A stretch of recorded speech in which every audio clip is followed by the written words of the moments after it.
ស្ដីជាថ្ងៃនេះយើងរៀនបន្តិចណាយើងរៀនពីកម្មវិធីមួយទៀតទៅទៅនឹង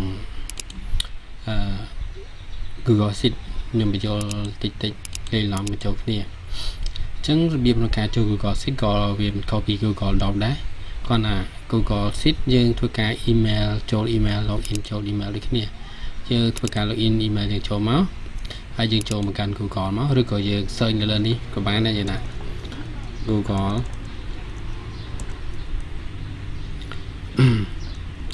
Googleមក Google Sheet យើង search នឹងមកក៏បញ្ចេញមកដែរហើយយើងចុចលើនឹងមកដើម្បីបើកវាក៏បានដែរឃើញទេហើយនេះគាត់យើង sign in នៅ email របស់យើងបញ្ចូលមកជឿវាបង្កើតដូចនេះវាចេញឲ្យយើងឃើញនេះមានអីឯកសាររបស់យើងលើនឹងវាបង្ហាញឲ្យយើងដូចគ្នាអញ្ចឹងវិធីសាស្ត្រទៀតយើងគាត់ចូលទៅកាន់ Google នេះវិធីសាស្ត្រទៀតអញ្ចឹងយើងចុចកន្លែងសញ្ញានៅផ្នែកខាងនេះ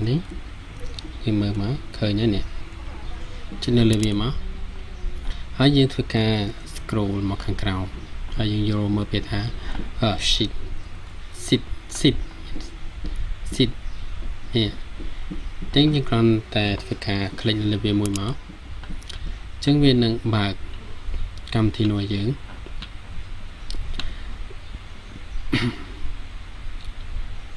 បាទចឹង Google Sheet និយមន័យរបស់វានៃការប្រើប្រាស់របស់ Google Sheet ចឹងខ្ញុំមានសភៅរបស់វាដែរខ្ញុំធ្វើទុកប្រើប្រាស់ទៅនឹង Google Sheet Google Document Google Sheet ចឹង Google Sheet នេះគឺជា interface របស់វា interface របស់ Google Sheet វាមានទាំង black spreadsheet ចាំថានេះពេលយើងចុចត្បូងទៅវាជាផ្ទាំងអក្សរវាអត់មានអីទាំងអស់អានេះគឺជាគំរូវិធីគេថា template នេះឈ្មោះវាគេថា template sheet នេះគឺអាដំបូងនេះតើតទៅនឹងក្តារសអានេះវាមានជាទម្រង់ផ្សេង template នេះយើងអាចចុចនៅលើនេះបានចុចលើនឹងមកពេលដែលយើងចុចលើវានេះវាបង្ហាញជាច្រើនទីវាមានតទៅនឹង personal ហើយវាបង្ហាញនឹងមក calculator នេះតទៅនឹង teamwork ទៅទៅនឹង invoice pass order project management education វាបង្ហាញលើនឹងឲ្យយើងអញ្ចឹងយើងអាចប្រើទៅតាមតម្រូវការយើងមួយណាដែលយើងត្រូវការប្រើតែបើសិនជាយើងអត់ត្រូវការប្រើនៅ option ទាំងអស់ហ្នឹងទេយើងចុចកន្លែងនេះមកដើម្បីបង្កើតនៅចំណុចថ្មីរបស់យើងសូមថយក្រោយវិញមកអញ្ចឹងត្រង់ចំណុចនេះគឺជា logo របស់វាយើងមើលលើនេះមកអញ្ចឹងតំណែងគេហៅថា logo របស់ Google Sheet ត្រង់នេះគេហៅថាពាក្យ search នេះមានថារាល់ឯកសារដែលយើងបានបញ្ចូលអញ្ចឹងយើងអាចធ្វើការវាយបញ្ចូលមកវានឹងបង្ហាញឯកសាររបស់យើងឃើញទេវាវាយប៉ុណ្ណឹងមកវា load ដល់យើងហើយយើងចុចបើកដំណើរការប្រើប្រាស់ទៅហើយនៅកន្លែង tray 3ខាងនេះគឺទាក់ទងទៅនឹងកម្មវិធីផ្សេងទៀតទាក់ទងនឹង Google ដែរវាមាន Google Doc Google Sheet Google Slide និង Google Form ហើយមាន setting backward ហើយនឹង back hip and feedback ហើយនឹង Google Drive ចឹងយើងអាចប្រើបានក្នុងនឹងទាំងអស់រួមគ្នាហើយវាជាលក្ខណៈអត់ប្រើ license នេះរបស់ Google យើង free តែគាត់ថាវាអត់ច្រើនបែបដូចនៅក្នុងMicrosoft វាផ្សេងតែក្នុងនេះក៏បើសិនជាយើងប្រើវាបានទូលំទូលាយដូចគ្នាចឹងគាត់ថាយើងអាចប្រើនៅលើទូរស័ព្ទដៃយើងកុំព្យូទ័រយើងក៏បានដែរយើងដល់ណាយើងក៏ login email យើងបញ្ចូលទៅយើងអាចប្រើប្រាស់នៅកម្មវិធីនឹងបានគ្រប់ទីកន្លែងយើងដល់យើងប្រើគ្រាន់តែទូរស័ព្ទហើយឯកសារផ្សេងៗនៅក្នុងហ្នឹងក៏យើងអាចត្រួតពិនិត្យមើលបានភ្លាមដូចគ្នាឲ្យតែមានអ៊ីនធឺណិតគាត់ឲ្យយើងប្រើជាមួយនឹងអ៊ីនធឺណិតចឹងណាចឹង Google Sheet ចាំតិចចឹងនិយមន័យរបស់ Google Sheet ខ្ញុំបានធ្វើការវាយចូលហើយចឹង Google Sheet គឺជាកម្មវិធីកត់ត្រាប្រភេទសិភៅទិន្នន័យគេថា Google Sheet អញ្ចឹងបើយើងនិយាយរួមទៅទៅនឹង Google Sheet នេះគឺវាប្រើជាមួយនឹងទៅនឹងការងាររដ្ឋបាលផ្សេងៗដែលយើងត្រូវទៅនឹងការងាររដ្ឋបាលអញ្ចឹងការងាររដ្ឋបាលមានអីខ្លះដែលយើងប្រើរាល់ថ្ងៃទៅនឹងការកណនាមានថាទៅនឹងទីផ្សារ credit វិជាផ្សេងទៅទៅនឹងការបងរំលោះបងអីក៏យ៉ាងអាចប្រើនៅលើនឹងបានគ្នាជាងចងជារូបមន្តយ៉ាងអូខ្វល់បញ្ចេញតាមតំណែងที่យើងចង់បានអញ្ចឹង Google Sheet យើងមើលទៀតមកចុះផ្នែក color នេះគេដាក់ title preset sheet អញ្ចឹងកន្លែងនេះគឺកន្លែងដែលយើងធ្វើការសរសេរឈ្មោះបញ្ចូលអញ្ចឹងយើងអាចសរសេរឈ្មោះរបស់យើងបញ្ចូលមក license ចឹងមក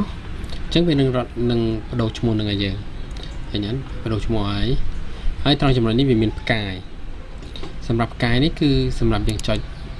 ដាក់ star ឲ្យវានៅលើហ្នឹងហើយនេះយើងអាចធ្វើការ move ទៅកាន់ Google Drive ណាផ្សេងមួយទៀតឬក៏ folder នៅក្នុង Drive យើង folder ណាមួយដែលយើងចង់ដាក់ចឹងយើងអាចធ្វើការចុចព្រមនឹងមកចឹងវានឹង load ផ្ទាំងឲ្យយើងមួយចឹងយើងអាចដាក់ចូលក្នុង folder ណាមួយយើងកាន់ select លើវាមកយើងចុច move ទៅវានឹងរត់ចូល file មួយហ្នឹងចូលទៅកាន់ Google Drive ហ្នឹងយល់អត់អានេះទៅនឹងការ C document ណានេះវាបង្ហាញ document មកយើងនេះគេនេះវាថាពេលដែលយើងនេះទៅយើងចុចតំណែងបញ្ចូលអញ្ចឹងណាទៅវា save auto ឃើញអត់វា load save វាថាវា save auto ចូលទៅក្នុង file ហ្នឹងឲ្យយើងអញ្ចឹងលុបទៅយើងមិនចាំ save នេះវាថាឡើងណាវា save auto អត់តំណែងយើងវាយបញ្ចូលគឺវា save តែម្ដងខ្ញុំមើលផ្នែក color ហ្នឹងមើលចិត្តហ្មងstar យើងអាចពីមាននៅនឹងមក move អានេះកន្លែង save ចឹងមកផ្នែកនេះទៅតងទៅនឹងឯកសារផ្សេងៗដែលយើងបានប្រើប្រាស់មិញហ្នឹងវាយបញ្ចូលមិញគឺពេលយើងចុចលើកន្លែងហ្នឹងវានឹង load តំណែងហ្នឹងមកបង្ហាញឲ្យយើងឃើញតែនេះយើងអត់បានធ្វើអីទេនេះ install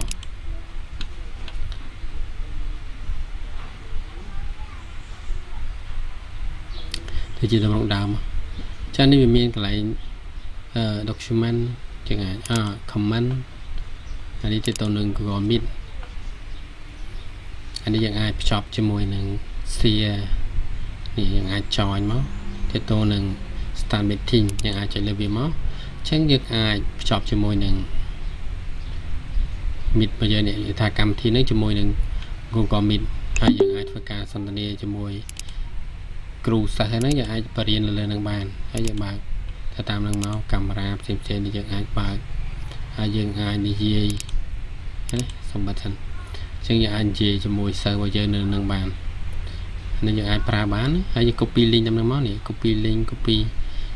file ឯកសាររបស់យើងនេះយើងផ្ញើទៅកាន់កម្មវិធីណាមួយដែលយើងអាចផ្ញើបានយើងផ្ញើតាម email បានដែរយើងចុចនឹងទៅហើយយើង copy ផ្ញើឲ្យគេទៅហើយគេចូលតាម link ហ្នឹងមកវាអាចរៀនមួយគ្នានឹងបាននៅនឹងមកអញ្ចឹងណាហើយសូមក្បែរមានចោលហើយយើងអាច share copy link អញ្ចឹង copy link យើងអាច share file ហ្នឹងទៅឲ្យអ្នកដទៃបានចុចទៅយើងអាចផ្ញើទៅឲ្យគាត់បាន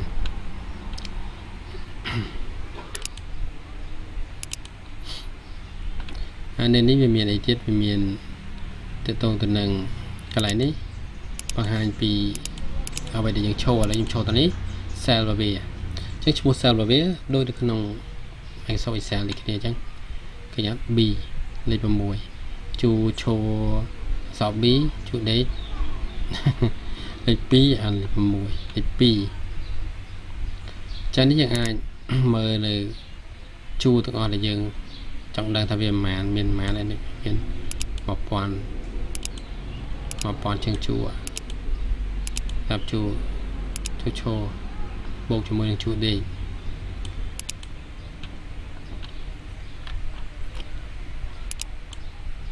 តែនេះក៏វាមាន sheet ដែរយើងអាចប្រើប្រាស់ជាមួយនឹង sheet នេះ sheet នៅខាងក្រោមចឹងយើងចង់បាន sheet ថ្មីយើងចុច add ត្រង់នេះមកដើម្បីបង្កើត sheet ថ្មីមួយទៀតចឹងនេះវាមាន sheet មួយនេះយើងអាចធ្វើការ duplicate មាន ID move ID name ដាក់ color យើងអាចដាក់ color វាបានតែចេញពណ៌លើហ្នឹងហើយយើង add sheet ថ្មីមកចុចមកនេះមកយើងឃើញ sheet ចាំរបស់យើងហ្នឹងវាចេញពណ៌ពីខាងក្រោមញ៉ាំនេះយើងអាចដាក់ពណ៌បានដែរយើងដាក់ពណ៌លឿងនេះឃើញផ្នែកខាងក្រោមវាចេញពណ៌លឿងហើយនៅក្នុងនេះវាមានច្រើនណាស់ យើងប្រើវិច្រានទៅទៅនឹងការងារគណនេយ្យណាអានេះយើងអាចចុចត្រង់នេះដើម្បីបង្ហាញពីសិទ្ធិយើងមានប៉ុន្មានសិទ្ធិយើងមាន10វាធ្លាក់ពីក្រោមរហូតដល់ហ្នឹងមាន10សិទ្ធិហើយយើងសម្រាប់ប្រើប្រាស់គឺថាយើងចង់ចូលទៅកាន់សិទ្ធិមានហ្នឹងយើងគាត់ថាតិចមកថតពេលតែសិទ្ធិនឹងវាមានដល់នេះពេញចឹងយើងអាចចុចនឹងក៏បានដែរយើងមើលទៅតាមឈ្មោះនៃសិទ្ធិនីមួយៗនេះគឺថាសិទ្ធិយើងទី1យើងដាក់ឈ្មោះគេរបាយការណ៍ប្រចាំខែមករាកុម្ភៈមីនាមេសាឧសភាមករហូតដល់ខែ12ចឹងណាឬក៏ឆ្នាំនេះឆ្នាំអីឆ្នាំអីមកឆ្នាំ2019 20 21 22 3រហូតតយើងធ្វើ4ដល់20ឆ្នាំណាក៏វាអាចបន្ទប់បានទេគាត់មក file ឯកសារតិចតួចដែលយើងវាយបញ្ចេញចូលនេះសារ email មួយវាមានទន័យបើគាត់យើងវាយជាអក្សរអញ្ចឹងវាបន្ទប់បានច្រើនដែល email មួយវា5-10G នោះជាយើងអាចបន្ទប់បានច្រើនណា5-10G កំបៃ file យើងមួយស៊ីបាន1មេប៉ុណ្ណឹងហើយមួយ G វា1000មេតែវាច្រើនបន្ទប់បានច្រើនយើងអាចបន្ទប់ឯកសារបានច្រើននៅលើហ្នឹង